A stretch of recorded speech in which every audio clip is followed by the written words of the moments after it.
있는 것도 하나님의 은혜입니다.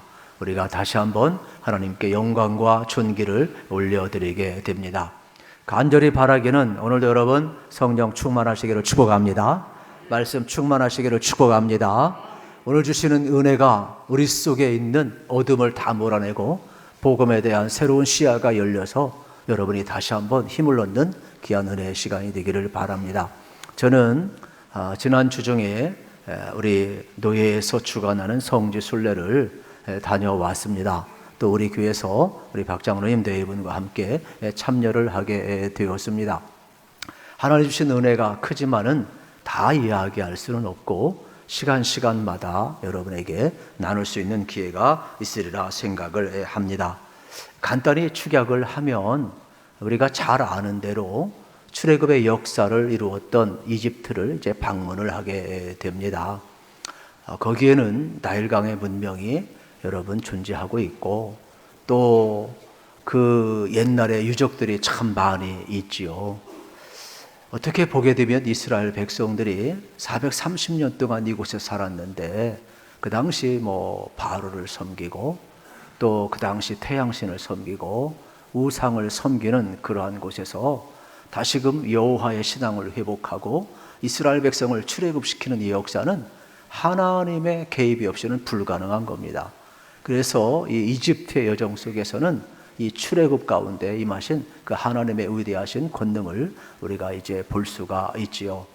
짧은 일정이기 때문에 다 루트를 우리가 갈 수는 없었고 필요한 부분을 이렇게 다녀오게 되었습니다. 아직도 거기는 여러분 피라밋이 있죠. 또 왕들의 무덤이 있죠. 피라밋도 왕들의 무덤하고 똑같습니다. 그들은 영생을 간구하면서 미라를 만들죠. 방부제를 넣죠. 그리고 그 시신을 무덤에 이렇게 가둬놓게 되는 거죠. 그러면서 그들은 사후의 세계에 대해 관심이 많고 영생에 대해 관심이 그토록 많았어요. 아마 여러분들이 그 시대에 태어났다면 왕으로 태어났어도 아마 미라를 만들어야 되고 영생에 대한 확신이 없고 그냥 소망만 가지고 큰 무덤을 만들어야 되고 모든 재물 거기 다 넣어야 되고 수신도 만들어야 되고 아이고 영생 얻는 게 얼마나 복잡한지 몰라요. 저도 그렇고 여러분도 그렇고 오늘날 태어난 게 복인 줄 아세요, 여러분? 예수님 알고 예수님 믿고 예수 믿어서 죄사함 받고 영생을 얻었으니 여러분 얼마나 좋습니까? 그래서 예수 믿는 게 참 좋은 거구나 저는 다시 한번 깨닫게 되었어요. 그리고 우리가 또 이제 요르단을 가게 되는데 요르단도 회교 나라지만은 여러분 그것도 성서의 땅인 것을 우리가 알게 됩니다. 성경 지명에 나와 있는 이제 98가지가 다 거기에 기록이 되어 있어요. 성경에 보면 에돔, 모압, 암몬 이러한 족속들이 거기 있잖아요. 다 요르단이 되겠죠. 그래서 이스라엘 백성이 광야를 지나갈 때 괴롭혔던 그러한 족속들 또 그 지역에는 광야 지역이니까 불 한 방울 나지 않지요. 우리가 요즘 같은 경우 있잖아요. 우리가 비가 많이 왔잖아요. 물을 마음대로 먹잖아요. 물론 사 먹기도 하지만은 거기는요 우리가 관광객임에도 불구하고 이러한 멘트를 하더라고요. 여긴 물이 없기 때문에 가능하면 호텔에서도 물을 줄여주시기 바랍니다. 이게 멘트예요. 그리고 전 국민에게 일주일에 3번씩 물을 공급을 한대요. 그걸 받아가지고 쓰는 거 지금도요. 21세기에도 그만큼 척박한 땅이 되겠지요. 그래서 우리가 이제 요르단 물론 그 황무지가 있지요. 그래서 사막 투어도 하게 되고 돌산이고 그장 모래 사막인데 어떻게 보게 되면은 그것도 보기 나름이에요. 버려진 땅 같지만 황무지지만은 또 하나님의 창조의 또 위대함을 우리가 동시에 또 볼 수도 있는 그러한 곳이 되겠습니다. 또 여러 가지 홍수나 지형의 변화로 인해서 이런 페트라 같은 큰 관광 그러한 자원도 갖고 있게 되겠습니다. 그럼에도 불구하고 여전히 그들은 하나님을 모르기 때문에 그들의 삶의 자리가 되게 척박함을 우리 눈으로 볼 수가 있습니다. 또 이스라엘로 가서 예수님이 태어난 베들레헴에서 저희들이 이제 잠을 잤습니다. 그곳은 여러분이 잘 아시는 것처럼 아직도 이제 분리 장벽이 있고 또 이제 이스라엘과 팔레스타인 서로 공존하는 그러한 곳이 아니겠습니까? 또 우리가 예수님이 자랐던 나사렛도 방문을 하게 되고, 옛날에는 아주 촌동네였는데 지금은 관광객들 많고 수많은 사람들이 와서 큰 도시가 되었더라고요. 거기에는 뭐 기념교회도 많고 아주 많은 모습을 보게 됩니다.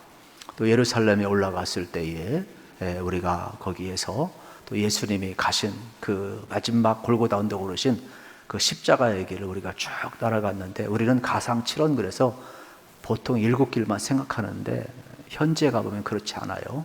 원래는 14채 14곳이 있게 돼요. 그래서 그 곳을 우리가 14곳을 다 그대로 설명을 들으면서 예수님이 가신 길을 함께 걸어가 보았습니다.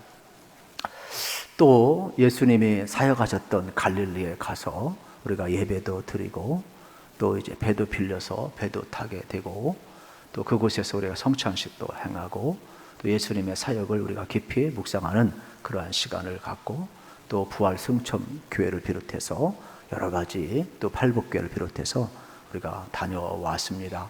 이러한 모든 과정을 통해서 하나님께서 우리를 얼마나 사랑하시는지 다시 한번 이렇게 되돌아보는 그러한 여정이 되었습니다.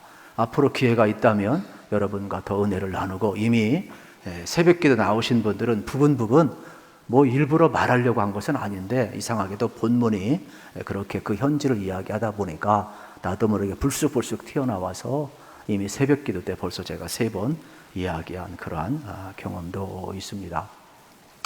오늘 어린이 주일을 맞이해서 여러분과 좀 함께 나누고 싶은 것은, 이스라엘은 지금 가도 이 통곡의 벽이 있잖아요. 예루살렘에 가보면 다 무너지고 저 화면에 보이는 것처럼 통곡의 벽만 남았어요. 그래서 전 세계 사람들과 또 유대인들은 저기 와서 기도를 하고 있어요. 그리고 또 성경을 계속 읽고 있거든요. 저들은 아픈 역사를 어떻게 합니까? 절대로 잊지 않습니다.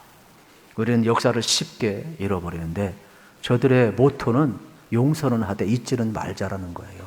그래서 세계 곳곳에 홀로코스터를 세우고 있고, 또 저들은 기회 있을 때마다 이 통곡의 벽에 와서 지난날 아픔의 역사, 하나님을 떠났을 때 우리 민족에 임했던 그 아픔을 그들은 절대로 잊지 않고 있습니다.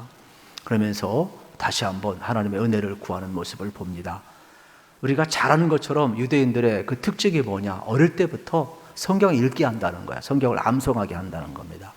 그리고 13세가 되어서는 성인식을 이제 하게 되지요.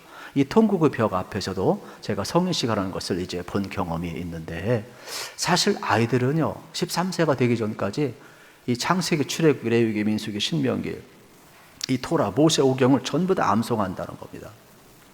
얼마나 어릴 때부터 성경을 여러분 가까이 하고 또 읽게 하고 암송하게 하는지 전혀 교육 방법이 달라요. 그리고 또 통곡의 인상적인 것은 지금도 끊임없이 기도하고 있다는 거예요. 저도 사진을 찍었는데 남이 찍어줘가지고 제 핸드폰에는 제 사진이 없어요. 저도 통곡의 벽에 손을 얹고 여러분에게 꼭 보여주고 싶어가지고 손을 얹고 한번 기도해봤거든요. 뭐 물론 마음속에는 짧지만 간절히 기도했어요. 또 그래서 우리 또 박 장로님도 다 기념 촬영하고 다 우리 같은 일행도 했지만은 참 느낌이 다르더라고요. 그래서 우리 아이들에게도 그랬으면 참 좋겠어요. 여러분 어릴 때부터 좋은 습관 들려주면 좋겠어요. 성경 읽고 암송하는 습관을 여러분 갖도록 축복해 주시기를 축복합니다. 그리고 어릴 때부터 기도하는 훈련을 할 필요가 있어요. 제가 이것을 계속 강조했습니다만 이번 여정에서 특별히 가슴이 뜨거웠던 것은 뭐냐, 요르단 선교사님의 한마디 멘트가 저를 계속 사로잡고 있어요. 거기는 회교국가잖아요. 그러다 보니까 자기가 일반 직업을 가지고 선교를 왔다라는 거예요.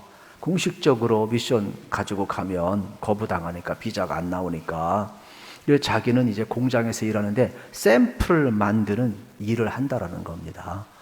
그러면서 샘플이 잘못되면 아무리 의료로 산반장을 찍어내도 다 불량품이 나온다라는 거예요. 자기는 그래서 샘플 만드는데 온 심려를 기울인다라는 거죠. 샘플을 잘 만들어야 그 다음 제품이 잘 나온다라는 것이죠. 그래서 왜 유대인들이 세계를 지배할 수밖에 없는가? 어릴 때부터 샘플을 잘 만들어요. 어릴 때부터 여러분 신명기 6장 4절부터 9절에 있는 말씀, 이스라엘에 들으라, 그러면서 우리 하나님 여호와는 한 분이시니 너희는 마음을 다하고 뜻을 다하고 성품을 다해 주 너희 하나님을 사랑하라. 둘째는 이와 같은 내 이웃을 내 몸처럼 사랑하라. 하나님 사랑과 이웃 사랑에 대해서 어릴 때부터 샘플을 탁 틀을 잡아주니까 그의 인생이 하나님을 경외하고 하나님 떠나지 아니하니까 하나님 붙들 얼마나 존귀하게 쓰임을 받겠어요. 그래서 저도 오늘 어린이 주일을 맞이해서 우리 교회 교육이 정말 어릴 때부터 틀을 잡아줘야 되겠다. 우리 신앙도 마찬가지, 인격도 마찬가지예요. 삶도 있잖아요. 틀을 잘 잡으면 나머지는요 그대로 살아가는 겁니다. 저는 오늘도 하나님 주신 은혜로 여러분의 인생의 틀을 잘 잡으시기를 축복합니다. 그래서 우리가 다시 한번 복음으로 우리 인생의 틀을 잡으면 또 한 주간 살아가는데 인생이 완전히 달라질 수밖에 없게 되겠지요. 혹시 여러분 이 청꽃이 증후이라는 말을 들어보셨는지 모르겠어요. 저 화면에 보게 되면은 아주 여러분 이 열대야 지방에 살고 있는데 저 청꽃이 고기는 왜 이름이 붙여졌느냐? 이 시속 40km로 그냥 먹이 사냥을 딱 한다는 겁니다. 그리고 달려드는 모습이 창이 날아오는 모습하고 똑같다는 겁니다. 그리고 이빨이 상어처럼 되게 아주 무섭다고 이야기를 합니다. 그래서 아주 이 창꼬치 고기는 되게 그 어종 가운데에도 무서운 고기에 속해 있습니다. 그런데 이제 이 고기를 가지고 미국의 마이애미 대학에서 연구팀에서 두 박사들이 연구를 했는데 뭘 연구를 했느냐면 이제 가운데 유리벽을 세우고 한쪽에는 이 창꼬치 고기를 집어넣었어요. 그리고 한쪽에는 피라미를 집어넣었다고 이야기를 합니다. 그리고 시험을 하다 보니까 당연히 이제 피라미 먹잇감 아닙니까? 그래서 이 창꼬치 고기가 확 달려들었는데 가운데 뭐가 있어요? 유리벽이 있는 거예요. 그러니까 탕 부딪히는 겁니다. 계속해서 공격을 하지만은 공격할수록 부딪히는 거예요. 나중에는 어떻게 됩니까? 아프니까 공격 기수가 줄어드는 거죠. 그리고 시간이 흘러갈수록 공격 기수가 점점 줄어드는 것이죠. 그리고 이제 피라미드를 먹으려고 하면 오히려 자기가 아프고 또 유리벽에 부딪혀 상처가 나다 보니까 나중에는 어디까지 되느냐? 이제 실험팀이 가운데 있는 유리벽을 빼버렸어요. 그런데 옆에 피라미드가 있어도 달려들질 않아요. 왜요? 과거의 경험이 이 피라미드는 우리가 먹을 수 없는 고기를 인식을 해버린 거예요. 이거 달려들었다가는 또 내가 고통을 당하는구나. 또 이 벽에 부딪히는구나. 안 보이지만은 그래서 이 창꼬치 증후군이라는 것은 뭐냐면은 과거의 경험을 가지고 오늘을 판단하는 거예요. 그래서 이 창꼬치 고기가 옆에 피라미드가 있어도 절대로 시도를 하지를 않아요. 우리의 인생에 있어도 이러한 것이 많이 있겠죠. 과거의 상처나 과거의 경험이나 과거의 어떠한 그러한 가치관 때문에 새로운 도전을 하지 않아요. 무기력에 빠지고 패배의식에 빠지고 절망에 빠지고 삶의 모든 태도가 다 그러는 거예요. 여러분, 우리 삶에 있어서 이것이 얼마나 우리를 힘들게 하는지 몰라요. 그래서 이 창꼬치 증후군 또 발음에 따라서 약간 다릅니다만은 이 파이트 증후군이라고도 이야기를 하게 됩니다. 그러면 우리가 이제 이러한 그 증후군을 갖고 있게 되는데 문제는 뭐냐면 신앙에 있어서도 이러한 일이 있다는 겁니다. 하나님에 대해서도 믿음에 대해서도 소망에 대해서 사랑에 대해서도 시도를 하질 않아요. 하나님을 불신하게 되고 뭐 기도해봤자 무슨 일이 있겠어. 말씀은 말씀이고 현실은 현실이지. 그러면서 무기력증에 빠지는 경우가 많이 있다는 것입니다. 이것을 가리켜서 이제 창꼬치 증후군이라 이야기를 하게 되는 것입니다. 오늘 본문 속에는 사무엘이 등장을 하고 있습니다. 사무엘 시대는 사사시대가 배경이 되겠죠. 사사시대의 특징은 우리가 잘 아는 대로 불순종입니다. 하나님을 신뢰하지 않아요. 이 창꼬치 증후군이 있어가지고 그냥 어떻게 됩니까? 자기 마음대로 살아요. 그래서 불순종하고 타락하고 진노하고 또 하나님이 역사 속에 완전히 사라지게 할 수는 없으니까 긍휼을 베푸셔서 사사를 보내요. 그리고 이스라엘을 적들로부터 구원해냅니다. 그러면 그때뿐이에요. 계속해서 뭐가 반복되느냐 하면 불순종이 반복되고 타락이 반복되고 진노가 반복되는 이러한 패턴이 다음 세대까지 계속 가고 있는 거예요.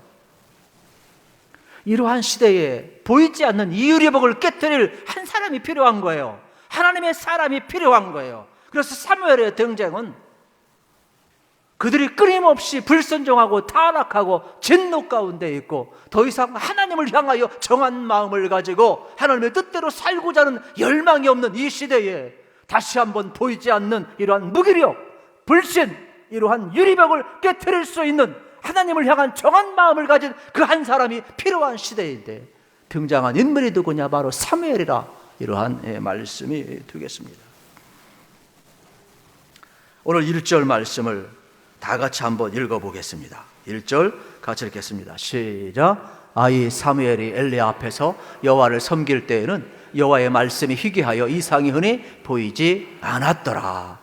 여러분, 지금 무엇을 이야기하고 있느냐? 사무엘이 역사 속에 등장을 하고 있어요. 우리는 2장에 보게 되면 사무엘이 등장하는 것은 한나가 아이를 낳지 못하잖아요. 그러나 하나님 앞에 서원하여서 응답받고 아이를 얻었을 때 서원한 그대로 나신을 드리게 됩니다. 하나님 앞에 바치는 거예요. 그러다 보니까 결국 사무엘은 어떻게 돼요? 자기 인생을 꿈꾸고 생각하기도 전에 이미 바쳐졌어요. 나실일은 구별된 삶을 살아야 되기 때문에 시체를 만져도 안 되고 독주를 맞아도 안 되고 더 나아가 머리에 삭도를 대서도 안 되는 거예요. 오늘날 이야기하면 머리 커트하면 안 돼요. 헤어스타일 한 번도 못 바꾼다고 생각해 보세요. 얼마나 스트레스겠어요. 네? 저는요, 이게 머리숱이 많지만은 그래도 여러분 앞에 서기 위해서 얼마나 신경 쓰는지 몰라요, 여러분. 그냥 제가 오는 게 아니라니까요. 정성을 아주 일찍 일어나가지고 다 쏟고 오거든요. 그런데 헤어스타일 한 번도 못 바꾼다 생각해 보세요. 정성을 들여도 유명밖에 안 되는데 여러분 생각해 보세요.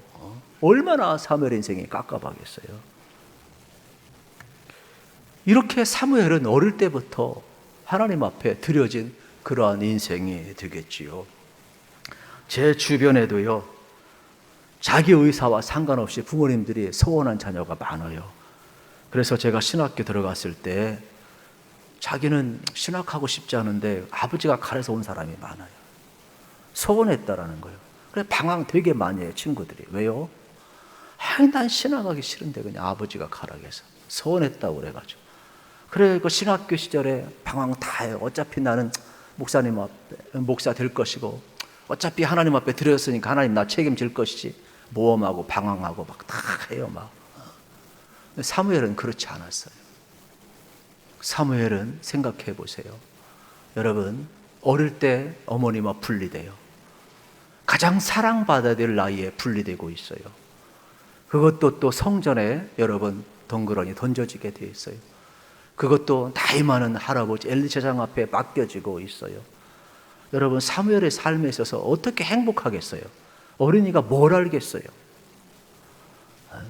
그리고 그 당시 엘리가 또 신실했느냐? 그렇질 않아요. 우리가 잘 아는 것처럼 엘리는 하나님의 음성을 듣지도 못하고 눈으로 보지도 못하고 완전히 직책은 가지고 있었지만 화석화된 종교인의 대명사 아니겠습니까? 또 그의 가정을 한번 보세요. 그의 가정을 보아도 여러분 홈리와 비에나스가 있는데 어떻게 되었어요? 엘리는 나이 들어서 물론 자기들 말도 안 들었지만은 직무유기한 사람이에요. 자녀들이 망나니 짓을 하는데 통제가 안 되는 거예요. 그리고 심지어 여러분 사무엘에게 모든 일들을 다 맡기고 자기들은 세상의 쾌락을 죽이며 망나니 짓을 하고 있어요. 그러니 사무엘에게 주어진 환경은요, 좋은 환경이 절대로 아닙니다. 그러면은 부모님을 향해서도 불만 가질 수 있고 엘리를 향해서 불만 가질 수 있고 자기 선배 홈리와 베니앗을 향해서 불만 가질 수가 있죠. 무슨 일하고 싶겠어요? 아무것도 하고 싶지 않았을 거예요. 그런데 성경에 보면은 사무엘은 그렇지 않았어요. 사무엘은요, 하나님 앞에서 살아갔어요. 저는 여러분의 인생을 살아가면서 이 땅을 살다 보면 가정에서요, 부모님이 예수 안 믿는 사람이 있을 수가 있어요. 여러분 직장 생활하시면서 말도 안 되는 상사가 여러분 내 위에 나를 스트레스 주고 힘들고 나를 무시하고 이러한 말도 안 되는 상사가 존재할 수 있다니까요. 세상의 삶을 살다 보면은요, 이렇게 직책은 가지고 있지만은 존경할 수 없는 사람들이 여러분 위에 얼마나 많이 있습니까? 이러한 때에 어떻게 살아가야 될 것이냐? 여러분 사무엘을 통해서 우리가 배워야 돼요. 사무엘은 엘리를 상대하지 않았어요. 홈리와 비낫을 상대하지 않았어요. 그 위에 계신 하나님을 바라보며 그의 인생의 태도를 결정하고 있음을 여러분 알으셔야 돼요. 사람이 살아가다 보면 누구나 다 어려움이 있습니다. 누구나 다 여러분 말로 할 수 없는 고통이 다 있어요. 그러나 어려운 환경에 여러분 우리가 어떻게 반응하느냐는 회복의 능력이 다른 거예요. 사무엘처럼 여러분들이 엘리를 뛰어넘고 홈리와 비엔야스를 뛰어넘고 악주권을 뛰어넘고 위에 계신 하나님을 환경으로 삼는 자, 하나님을 바라보는 사람은 회복력이 뛰어나는 거예요. 우리 믿음의 사람들이 왜 다른 사람하고 다르냐? 내 위에 상사가 좋아서 좋은 직장이기 때문에 아니에요. 여건이 좋아서 아닙니다. 전혀 말도 안 되는 여건이지만은 하나님을 바라보기 때문에 적어도 나는 하나님의 사람이고 적어도 나는 하나님의 영광을 살아가는 사람이고 적어도 나는 하나님의 통치하는 사람임을 믿기 때문에 태도가 다르고 자세가 다른 거예요. 저는 여러분에게 묻고 싶어요.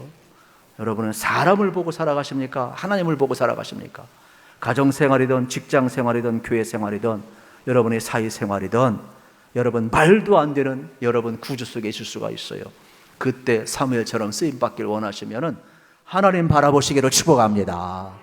그렇기 때문에 여러분 이 사무엘의 태도는 전혀 다른 것임을 우리가 볼 수가 있습니다. 그렇습니다. 우리 인생 하나님 앞에 살아가는 훈련을 해야 됨을 발견하게 되는 것입니다. 여러분 사무엘은 자기에게 주어진 환경에 반응하지 않고 하나님께 반응했음을 우리가 알 수가 있습니다. 사명을 통해서 역경을 바라보았고 부르심을 통해서 다시 한번 여러분 아픔을 이해하고 있는 장면을 발견하게 되는 것입니다. 그렇다면 우리의 삶도 마찬가지가 되겠죠. 여러분 우리의 삶에 이해할 수 없는 환경이 있고 이해할 수 없는 고통이 온다 할지라도 우리가 어떻게 해석을 하느냐, 어떻게 반응하느냐는 우리의 회복의 능력이 달라지게 되어 있습니다.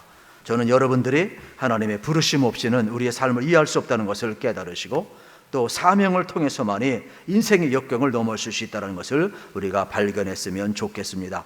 그렇기 때문에 이런 어린 사무엘은 여러분 어떻습니까? 오늘 1절에 자세하게 설명을 우리에게 해주고 있어요. 다시 한번 1절 말씀을 같이 한번 읽겠습니다. 시작. 아이 사무엘이 엘리 앞에서 여호와를 섬길 때에는 여호와의 말씀이 희귀하여 이상이 흔히 보이지 않았더라. 아멘. 2장에서도 이 말씀이 반복되어 있어요. 왜냐하면은 엘리 앞에 있었지요.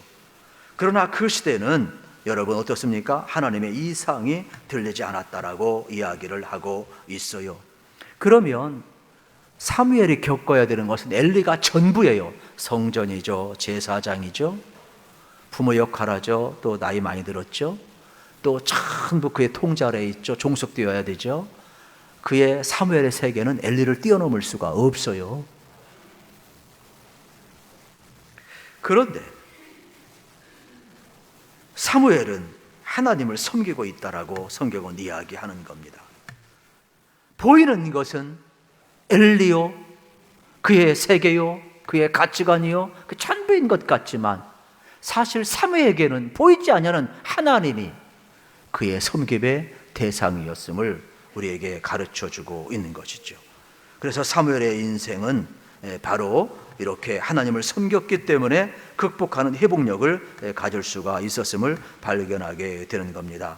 그렇습니다. 오늘 우리의 자세도 마찬가지죠. 이 불신의 세상에서도 여러분 하나님을 향하여서 우리의 마음 정체성을 가지시다면 얼마나 좋을까. 이집트에 갔는데 쓰레기 마을이 있잖아요. 우린 들리지는 않았지만 옛날에 간 경험이 있어요. 그래서 우리가 버스를 타고 가면 저곳이 쓰레기 마을입니다. 이게 무슨 뜻이냐면 이집트는요 여러분 한 1억 정도 인구가 있는데 그리스도인이 1,000만 명이 돼요. 그 1,000만 명이면 콥트 교인들이에요. 거긴 회교 나라예요. 그런데도 그리스도인이 우리나라보다도 더 많아요. 1,000만 명. 가난하게 살아요. 왜요? 그들은 그 회교들의 핍박을 피해서 쓰레기를 주워가면서 신앙을 유지하기 위해 그 길을 걸어가는, 스스로 그 길을 걸어가는 거예요. 정체성. 현실에선 고난을 당하지만은 나는 적어도 하나님의 사람이다. 그래서 예수님께서 바로 우리가 잘 아는 것처럼 어떻습니까? 이제 그곳을 이제 지나가셨다. 또 그 예수님의 그 신앙을 이제 마가의 후손이라고 생각해서 곱토교인들이 믿고 있게 되는데, 그 고난 속에서 쓰레기 주워가면서 그렇게 생활을 해요. 척박한 생활을 하는데 그리스도의 정체성은 한 번도 들었지 않고 얼마나 도전이 되는지 모릅니다. 오늘 우리의 정체성을 되돌아볼 필요가 있어요. 오늘 본문 속에 나오는 사무엘은 적어도 12세 정도가 될 것입니다. 어쩌면은 요때 성장기 아이들은 잠을 잘 때 누가 업어가도 몰라요. 저도요, 이 시차가 약간 있어가지고 지금 잠잘 시간이거든요. 사실은 제가 지금 깨어있다는 게 신기한 건데, 어린아이들 이 잠잘 때 업어가도 몰라요. 그런데 사무엘아 불렀을 때 일어났어요. 그리고 여러분, 엘리에게 달려가는 장면은 신선한 충격을 주고 있는 장면이 되겠지요. 지금 엘리는 영적으로 보지도 못하고 듣지도 못하는 비둔한 자입니다. 그 아래서 어린 사무엘이 지금 자라나고 있음을 우리가 볼 수가 있지요. 여러분, 이 땅에 살면서도 우리가 이걸 잊지 말아야 돼요. 엘리에게 달려가고 있다. 참 말도 안 되는 내용이죠. 이거 어떻게 설명을 해야 되겠어요?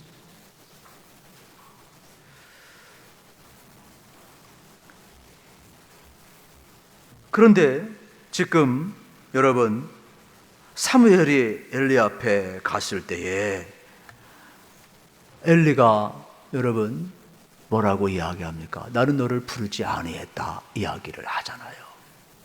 그래서 그 당시 상황을 뭐라고 표현을 하느냐면 이렇게 표현을 해. 2절과 3절에 보게 되면은 여러분, 이 엘리는 자기 처소에 누워 있었고, 그 다음에 사무엘은 하나님의 언약궤가 있는 성전에 누워 있어서 하나님의 임재가 있는 그곳에 있었다 이야기합니다. 그렇다면 여러분, 배경이 뭐예요? 하나님의 말씀이 들리지 않고 이상이 들리지 않는 시대란 말이에요. 사사시대란 말이에요. 이러한 때에 하나님의 음성이 들려왔을 때 들어야 될 사람은 엘리예요, 원래. 그런데 엘리는 못 듣고 있어요. 그런데 성경은 뭐라고 해요? 어린 사무엘, 12세 정도 된 사무엘이 듣고 일어나서 나를 혹시 엘리가 부르는가 하고 갔다는 장면이에요. 그러면 출애굽기에 보게 되면은 이 규례 속에는 무슨 규례가 있냐면 성소는 항상 등불을 이제 켜놓게 되어 있어요. 그래서 출애굽기 규례에 보면은 해가 질 때부터 해가 뜨기까지 여러분 밤새 등불을 켜놓아야 성소를 밝혀야 되는 겁니다. 그런데 아직 뭐라고 그랬습니까? 아직 밝아오기 전 어두운 때라고 그랬어요. 새벽 미명이죠. 가장 어두운 때죠. 이거는 중의적인 표현이에요. 그 시대가 영적인 암흑기라는 것이죠. 하나님의 음성이 들려오지 않고 하나님의 말씀을 듣는 사람도 없고 꿈을 꾸는 사람도 없고 영적인 암흑기에 여러분 지금 누가 빛처럼 등장하고 있어요? 사무엘이 등장하는 장면을 우리는 이제 볼 수가 있음을 발견하게 되는 것입니다. 그래서 하나님의 부르심이 4절에 나오고 있지요. 같이 한번 읽겠습니다. 여호와께서 사무엘을 부르시는지라 그가 대답하되 내가 여기 있나이다 하고. 여러분, 하나님이 사무엘을 불러요.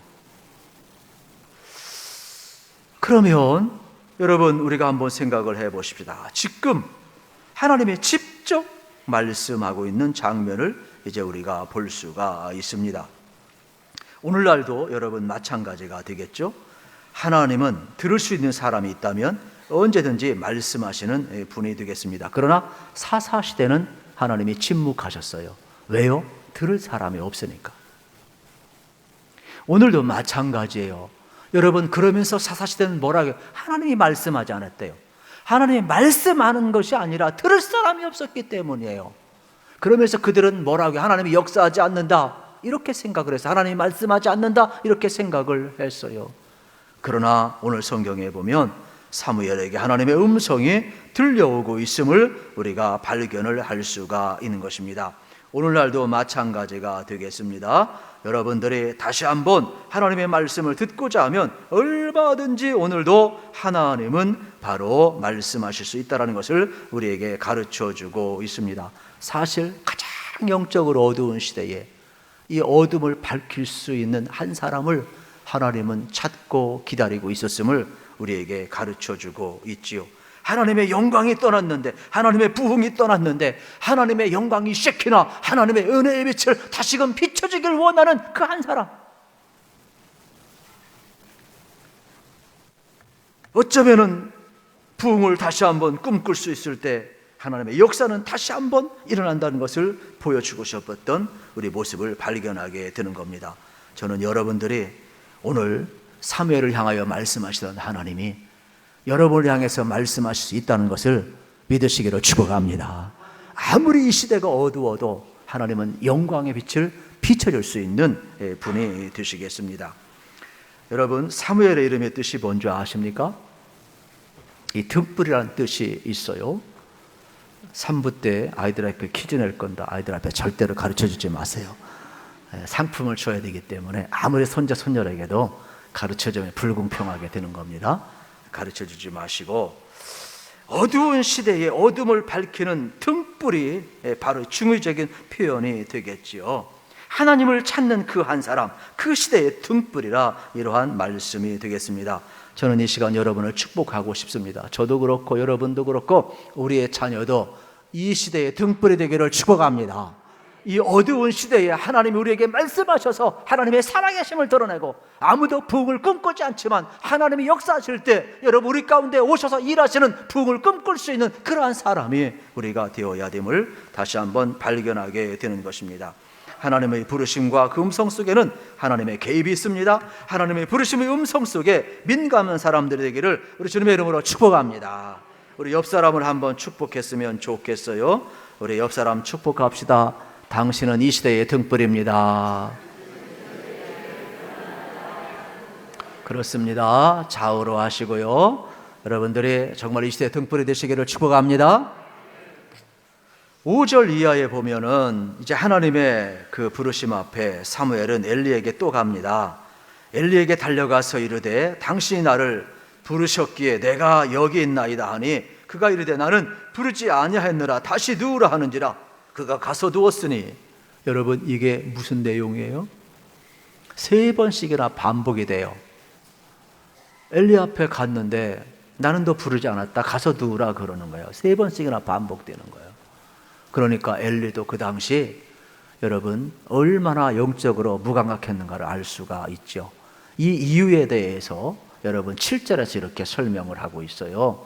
사무엘이 아직 여호와를 알지 못하고 여호와의 말씀도 아직 그에게 나타나지 아니했더라.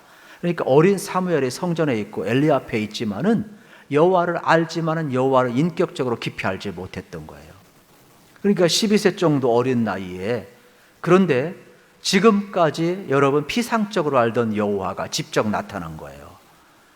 엘리가 듣지 못했던 하나님의 음성을 들은 거예요. 살아계신 하나님의 생명의 역사가 누구에게 나타나느냐? 어린 사무엘에게 나타나는 거예요. 그래서 비로소 이때 이제 이후에 뭘 체험해요? 내게 다가오시고 나를 부르시고 사명을 주신 하나님을 만나는 거죠. 그러면서 사무엘의 인생이 완전히 바뀌는 겁니다. 그래서 이때 여호와를 알지 못하였다. 이 안다는 야다라는 단어를 쓰게 되는 것이죠. 야다라는 것은 피상적으로 아는 것이 아니라 경험적으로, 전 인격적으로 아는 걸 이야기해요. 부부관계처럼 전부 아는 것을 이야기하는 내용이 되겠죠. 하나님에 대해서 이렇게 찾아오시고 말씀하시고 정한 마음을 주시고 이 어두운 시대에 하나님의 마음을 드러낼 수 있는 이 사무엘, 그래서 등불이 되게 하는 이 하나님의 생기, 이 하나님의 생명, 하나님의 무한한 가능성이 누구에게 부어지나 전부 사무엘에게 지금 부어지고 있어요. 웬만한 어린아이 같으면 엄마 원망하는 것으로 가득 찰 거예요.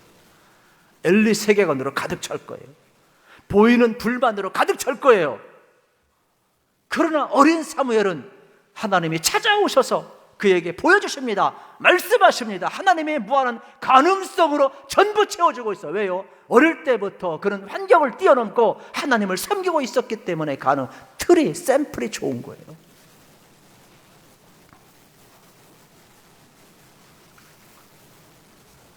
그래서 엘리가 세 번째 이야기합니다. 다시 가서 두고 아마 하나님이 부르는 것 같다. 하나님이 이번에 다시금 부르면 하나님 말씀하옵소서 주의 종이 듣겠나이다. 이렇게 하라. 가르쳐 줍니다. 여러분, 사무엘이 다시 듣죠. 네 번째 사무엘아 두 번 말씀하셔요. 하나님 말씀하옵소서 주의 종이 듣겠나이다. 여러분, 여기에서 종이라는 것은 주인과의 관계를 이야기해야 돼요. 종은 주인의 말을 듣는 사람이 되겠죠. 그러면 이 듣다 샤마르는 단어는 청취하다를 뛰어넘어서 주인의 말에 순종한다, 이러한 뜻이 있는 거예요. 하나님의 말씀을 듣고 순종하겠다는 것이죠.